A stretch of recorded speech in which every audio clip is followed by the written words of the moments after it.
Hello and welcome back, and we'll be drawing a line in the sand apparently as we sort out Kashyyyk here, homeworld of the Wookiees. And I'm a Wookiee kind of guy. Ooh, fancy. Now you might notice there the Wookiees actually use crossbows. They're not actual crossbows, of course, but yeah, that's something I didn't know when I watched the original trilogy. But apparently there is a long way Han Solo says, you know, give him your crossbow. By a 5-to-1 margin. What none of us had counted on was the Wookiees. We'd all heard the stories, of course, but we'd never fought next to them. Never seen them rip apart a droid with their bare hands. Oh, did they beat them at a game of chess? Even so, it was still a suicide mission. At least it was until Master Yoda arrived. Then it became a battle. A winnable battle. Yeah, no surprises for guessing who's the Jedi hero of this battle. We have to hold this beachhead until reinforcements arrive. No retreats, no excuses. Yeah, so a very simple mission here. We're guarding the beach. Yeah, and speaking of Kashyyyk, I do like this planet. Now, granted, in this level we only get this beach level, but I remember in the first game they actually had a more green level. And essentially I do like it because you have the greenery of the forest and the plants and what have you, but you also get these wooden structures. Which, by the way, a wooden structure in like a sci-fi environment, probably not the wisest decision. But anyway, we just stay here and hold the line, as it were. And yeah, if you don't know like the ins and outs of Hollywood, like I do, apparently, George Lucas is BFFs with Steven Spielberg. And even when I saw this scene for the first time, watching the movie, I did think to myself, someone's seen Saving Private Ryan. They should do a Star Wars version of that movie. Saving Clone 2476. Hey, he's important because he's a clone. That's the way I also like it. But anyway, getting off the mocking of the random lines you hear here. Oh, by the way, when it comes to like, the random things enemies say, there is some more hilarious lines later on in the game. But anyway, speaking of which, I really like the design of these spider things here. It's very classic B-movie. You know, the only way they could be more B-movie is if they had 3 legs instead of 4.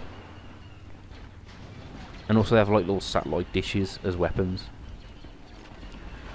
Yeah, so anyway, back to these the Saving Private Ryan similarities. Yeah, definitely you're on a beach defending it as the tanks come in. Well, I just realised in that analogy, we're the Germans or the Nazis because we're defending the beach. Who cares? They're droids anyway.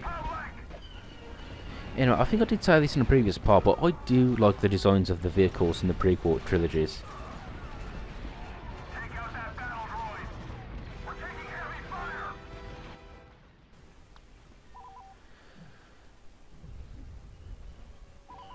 Now here I try more the heavy trooper here, or the shock trooper I should say. Yeah, you see, I get them mixed up because you know, different forces have different names, but they have the same classes. Like, you know, this guy here is called the shock trooper, but in the other one he's called the heavy trooper, or the vanguard, or whatever. Yeah. But anyway, I decided to take to the rocket launcher guy because I don't know, I get the impression that the vehicles are the biggest threat. Now granted that could just be my imagination, but yeah, I decided to focus on those guys. And something I didn't point out, in the previous area I just left, there is actually a gun turret on top of the wooden structure, and I would have probably been better off using that. Of course I take to my little vehicle here. Awesome. Well, I'm looking at this vehicle, it doesn't seem too interesting, it's just a basic blocky structure. But anyway, it will get the job done. Now, speaking of the Wookiees, the whole concept behind their original creation with Chewbacca is that George Lucas wanted someone that was as strong as a bear and as loyal as a dog, because essentially it is Han Solo's best friend. That'd be pretty cool to have like a dog that can that can fly a spaceship. What more do you need in life? Yeah. And speaking of the Wookiees, in Return of the Jedi, where you go to the Ewok planet. By the way, yeah, I know the Ewoks get a lot of hate, but I can live with the Ewoks, okay? They're fine. And they're often the reason why Return of the Jedi is considered like the worst of the original three. Well, that and a few other things as well. I guess my favourite is Star Wars: A New Hope, because it's such a classic story. You get the young man, the mentor, you know, the rogue, Han Solo, to save the princess from the castle and defeat the bad guys. It's a very good story, and in terms of like pacing, I mean, granted, I'm not a movie expert, but A New Hope is perfectly paced. Like, there's an action scene, then there's a quiet scene, there's an action scene, and it sort of builds up to the finale where Luke blows up the Death Star. Oh, and yeah, and well, oh yes, now The Empire Strikes Back is considered the best one, and I'm not going to argue. I just prefer A New Hope, if I'm honest. And yeah, anyway, Empire is really good as well, and I guess the reason why is that it's a lot darker. You know, it starts off with that cool action sequence on Hoth, the ice planet, and, you know, and that's a really good start to a movie. Anyway, speaking of Empire, where was I? Oh yeah, I was talking about Return of the Jedi, and I guess in terms of development, here's the thing: I like Return of the Jedi because it acts as a good conclusion to the story. You know, Han and Leia finally get together. Spoilers, yeah. Luke finally confronts his father. Oh, and speaking of that confrontation, that is my favourite lightsaber battle in the whole trilogy. In the whole sixology, if I'm honest. The one where like Vader's trying to turn Luke to the dark side. He's like, oh, maybe your sister would be a better candidate. And then he just flips out. He just starts wailing on him, you know, showing his anger, his hatred, and there's epic music playing, and you just see the passion Luke has that's built up over the 3 movies, and he's just letting it all out.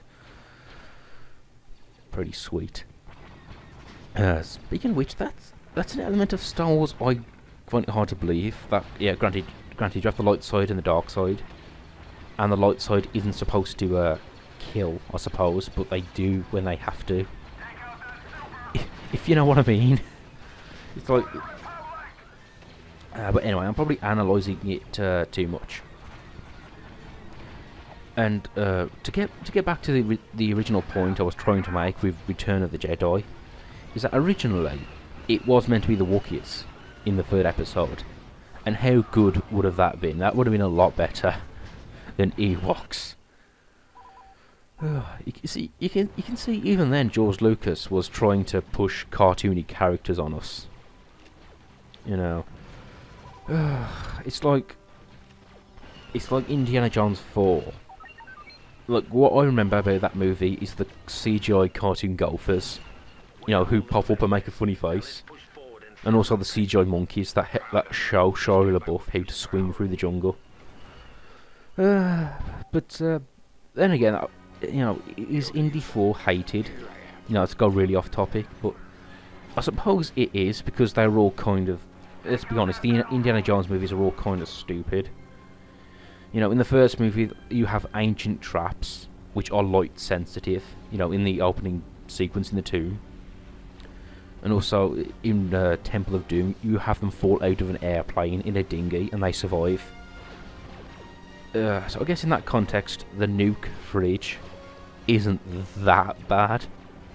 But anyway, I still rank it as the lowest one in D4. Probably because just... I'm sorry to say this, but Harrison Ford is old now. It just doesn't... it just doesn't have the same appeal. That, and again, the CGI effects. Like, I do remember there is a chase on a motorcycle, which looks realistic and classic indie, and that's really fun to watch. But then there's a chase sequence in the jungle, and it's like a video game. But anyway, there goes me bashing CGI effects once again. Now speaking of this here, we have Yoda, and there's a lot of controversy, I would say, to the idea of Yoda using a lightsaber. And I would sort of have to agree, but you know, I can live with it. It's not. It doesn't keep me awake at night. I don't cry betrayal because they gave Yoda a lightsaber. I guess the idea is that he's supposed to be so powerful with the Force that he doesn't need one. So I guess he just pushes people out of the way, or he can just block it with a shield with his hand, like Darth Vader did. Well, I'll say something which does look a bit off is that all the backflips he does. And not that I question it's the Force that helps him, because yeah, I can buy it's the Force that's helping him, but how come other people don't do that? Like the humanoid Jedis. And they do jump around and have abilities, but not on the scale of Yoda. Like when Yoda jumps, he jumps like 8 times his own height in the air. And the human characters don't do that either. But then again, that's just been I guess a little bit nitpicky, I suppose. How would Yoda just work without a lightsaber? Like, I imagine him like picking up like boulders, you know, not just little rocks, but whole boulders, lifting the earth upwards, and just generally like throwing like vehicles around like nothing. But maybe I'm overthinking it again. Oh, and speaking of this mission, yeah, you just got to capture the base, which is, you know, this gameplay you see here. That's pretty much how the instant action works, or how how just a regular match works. You just shoot enemies and capture bases.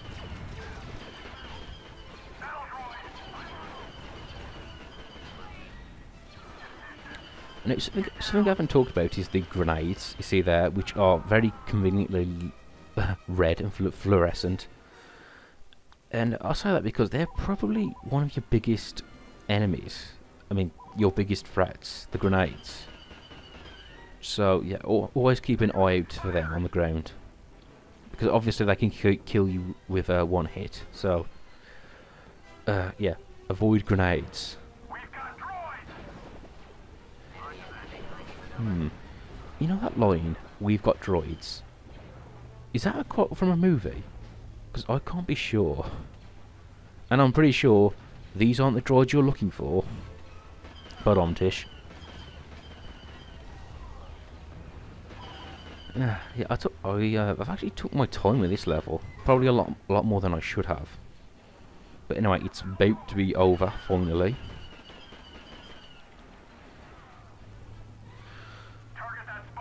I just remembered that the Star Wars Christmas special, or holiday special, is actually set on this planet. So maybe we could go into Chewbacca's house and watch some weird porn. And if you don't know about the Star Wars holiday special, I'm sure that line sounded kind of weird. The arrival of Master Yoda, the 501st was able to hold the line against the Seps on Kashyyyk. We left as heroes. Years later, we'd return as conquerors. Yeah, we know, mate. We've seen, you know, this is a prequel story.